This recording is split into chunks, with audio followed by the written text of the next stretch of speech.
So this is why I recently bought and returned the Asus Zephyrus G14. Look, that laptop is absolutely amazing, to be honest. That laptop has an amazing build, an amazing feel. It looks amazing, especially if you get the one with the anime matrix display. I mean, that's so cool. It has a dedicated button for muting the mic and unmuting the mic. Okay. So why did I end up returning it then? Well, there's a lot of reasons why. The main and number one reason is because it just got way too hot. And it was honestly giving me anxiety with, will it overheat? Will it not overheat? This is my first ever time buying a laptop where I kind of actually know what I'm buying. The last time I bought a laptop, I just went for whatever had the highest amount of RAM. That's how ignorant I was about laptops. Now I know that having a high amount of RAM is good, but it doesn't really help with any type of performance other than multitasking. Really, I bought this laptop because I knew it was good and it was on sale. But honestly, after using it, it should just stay on sale. And when it's on sale, it should go down to like $800. Because really, the way this was performing and how hot it got and all of that, it wasn't really worth it at all. The original price is like $1650 or something like that. There's no way this laptop is worth $1650. To me, that is just insane. At least not for the version that I got, which was basically the base model version. There's no way that's worth $1650. It had the AMD Ryzen 9, I think 6900, and then it had the Radeon. Oh yeah, it had the Radeon 6900S, which I believe is one of the lower end graphics cards for AMD. And then the Ryzen 9 should be pretty good, I think. I don't know. I think it was the Ryzen 9 7000 series or something like that. I don't know. I can't really remember. I know it was a top tier CPU, but the GPU wasn't necessarily top tier, but it wasn't necessarily low tier either. Either way, if we take all of that apart and we just look at the price to performance ratio, we take out all the nerdy geek stuff that I had to learn just to make the right choice buying a laptop. Seriously, it's crazy. I went from not knowing anything to knowing about a little bit about GPUs, CPUs, which generation of them you got to get, all of that stuff. How much RAM is actually good versus too much versus too little. Oh my gosh, all that stuff. I know a little bit about it all now.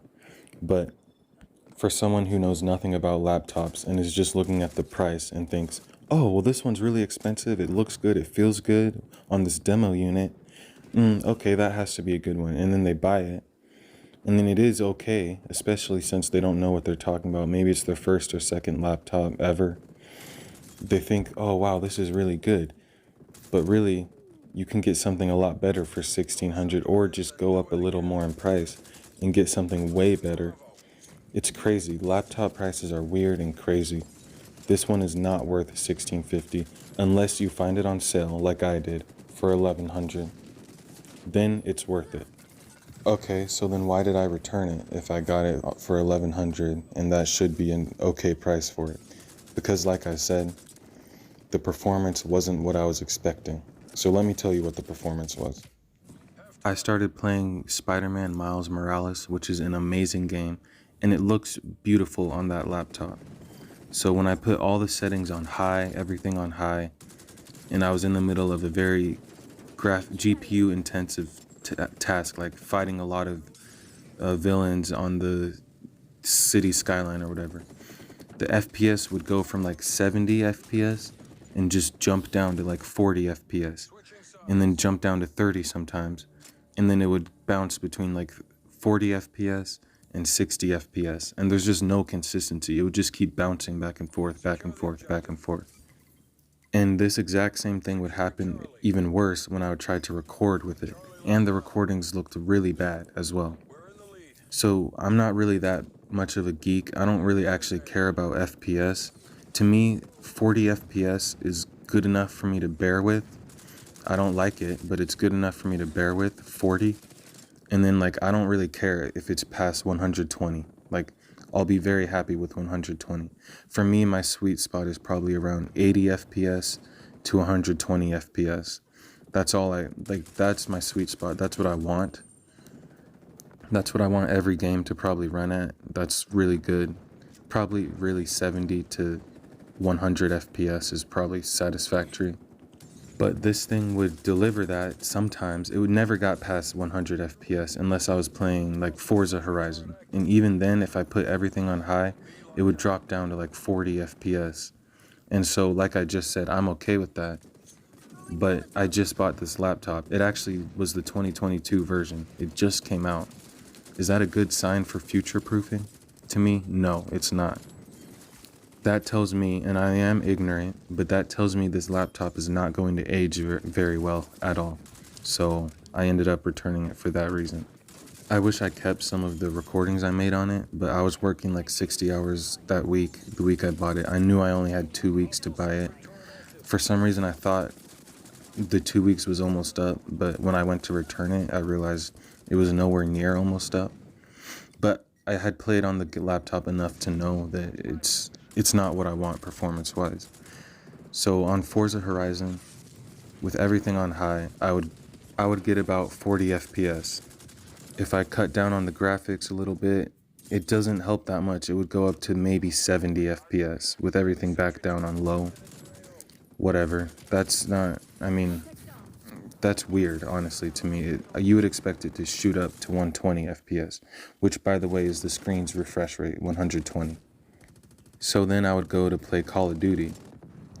At the time, I was playing Modern Warfare, and Modern Warfare 2, the newest one that just came out, and that would be around 50 FPS, and I would be lucky to get 70 if I turn everything down, maybe 70, but it would still bounce from like 80. Sometimes it would be at 90 for some reason, but only for a few seconds, and then drop down to 70, and then drop down to like 50 or 40 sometimes even. And it would just bounce between 40 at the absolute lowest and like 60, 70 at the absolute highest. And it would just bounce back and forth, which is just a crazy range to just bounce back and forth between. And you don't notice it that much, but you do actually start to notice it. And that's kind of annoying. It's weird. I also wanted a laptop that's good for working. I want to try to get really good at video editing.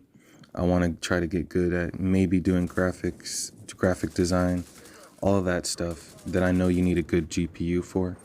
Look, that laptop probably can handle it, but again, like I said, the future-proofing aspect of it, it's like, do I really want to take this risk? How much more research can I do while also working all these hours, testing the laptop, all this stuff? How am I going to be able to do all this? So I just made the safe bet. I returned it, got my 1100 back, and I bought a different laptop that so far I am extremely satisfied with. Everything is way more consistent with it. So I returned that laptop. After taxes, I got about $1,200 back. I put that $1,200 towards a different laptop called the MSI Vector GP66. This laptop so far has honestly been a beast. All right, this thing has a Core i7 12th generation. It has a 3070 Ti, okay? It has a QHD display, so I'm not missing out on that. My Zephyrus had that, but this has a QHD display. The lighting on the keyboard is really good. You get to completely customize it. You can make it to where you can do all kinds of cool stuff. I'm not even gonna get into that. I consistently get 80 to 120 FPS on every game I play. On Apex Legends, I consistently get, with everything on high, I get 165 FPS consistently. Sometimes it'll drop to 120 or 100 maybe, but really it doesn't do that. It stays at 165, which is crazy. With Call of Duty, I stay at around 100 FPS. I stay above 100 really, like at 110, 120. I have everything on high right now, and it's pretty good. I don't know how to turn the FPS up on Battle.net, but I use Battle.net to play Cold War, Black Ops Cold War, and everything is on high. Every single thing is on high. And I don't know the FPS, but it's super smooth gameplay. Everything looks amazing. It's really good. On Modern Warfare 2, which I don't actually like that game anymore. It's kind of dumb, but that's a different video. I would usually get around, like I said, 100 to 120 FPS, which is really good. And now when I start learning graphic designing, or if I just try to do heavy video editing, which I'm trying to learn Premiere Pro right now. Obviously, this video was not edited on Premiere Pro. I use KineMaster right now. Once I learn all that, I have full confidence that I'll be able to do almost anything I want. Now, I don't have any nervousness like I did with the last one. It's a little bigger though, so it's less portable. The screen doesn't go all the way back like the Zeus one, but these are sacrifices I'm willing to make here. Yeah, so far it's good. I'm gonna do a full review later, but I just wanted to kind of get this video out about the Asus Zephyrus G14.